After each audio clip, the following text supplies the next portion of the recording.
ભરૂચ જિલ્લા અખંડ આદિવાસી ટ્રસ્ટ જાગૃત ક્રિકેટ ટુર્નામેન્ટનું આયોજન રેલવે ગ્રાઉન્ડ ખાતે કરાયું હતું, જેમાં સમગ્ર જિલ્લામાંથી આદિવાસી સમાજની 40 ટીમોએ ભાગ લીધો।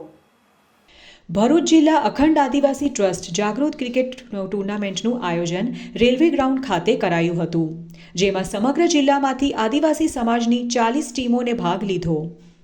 શ્રી બિરસા મુંડાએ જે તે સમયે અંગ્રેજો સામે આઝાદીની લડાઈ લડતા લડતા જણાવ્યું હતું કે ખરેખર આદિવાસી સમાજે પ્રગતિ કરવી હોય, સુખી અને સારું જીવન જીવવું હોય તો સમાજના કેટલાક કુરિવાજો, અંધશ્રદ્ધા તથા વ્યસનો છોડી ઉચ્ચ કક્ષાનું શિક્ષણ સાથે એક થઈ સમાજ આગળ ધપાવવા પ્રયાસ કરવા જોઈએ।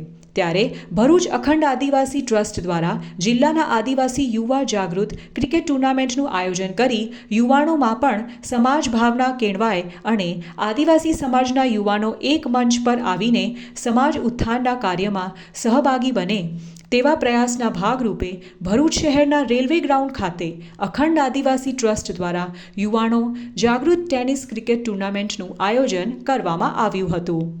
આ ટુર્નામેન્ટમાં જિલ્લામાંથી આદિવાસી સમાજની 40 ટીમોએ ભાગ લીધો હતો। આ પ્રસંગે ભરૂચ જિલ્લા ભાજપ પ્રમુખ મારુતિસિંહ અટોદરિયા, સોમદાસ બાપુ, અખંડ આદિવાસી ટ્રસ્ટના યુવા પ્રમુખ સતીશભાઈ વસાવા, સંજય વસાવા સહિતના અગ્રણીઓ અને મોટી સંખ્યામાં યુવાનો ઉપસ્થિત રહ્યા હતા। આ ટુર્નામેન્ટની શરૂઆત ઉપસ્થિત મહેમાનો અને સમાજના આગેવાનોએ ભગવાન શ્રી બિરસા મુંડાએ ફૂલહાર કરી દીપ સાથે કરવામાં આવી હતી, તેમજ પરંપરાગત વિશ્વ પ્રસિદ્ધ ઝઘડિયાના બાવાગોળના સિદ્ધિ બાદશાહો દ્વારા પરંપરાગત આદિવાસી નૃત્ય સાથે કરવામાં આવી હતી।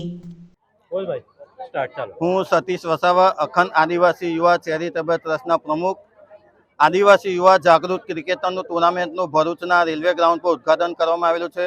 આ ટુર્નામેન્ટમાં ભરૂચ જિલ્લાની 40 ટીમે ભાગ લીધેલો છે આદિવાસી સમાજની, ને આદિવાસી સમાજના લોકો અલગ અલગ તાલુકામાં, અલગ અલગ શહેરમાં રહેતા હોય છે અને ગામમાં રહેતા હોય છે, જેથી આ ટુર્નામેન્ટના માધ્યમથી એક મંચ પર સમાજ આવે, લોકોની પહેચાન થાય, જાગૃતતા આવે એ મેટરનું ટુર્નામેન્ટનું આયોજન કરવામાં આવેલું છે।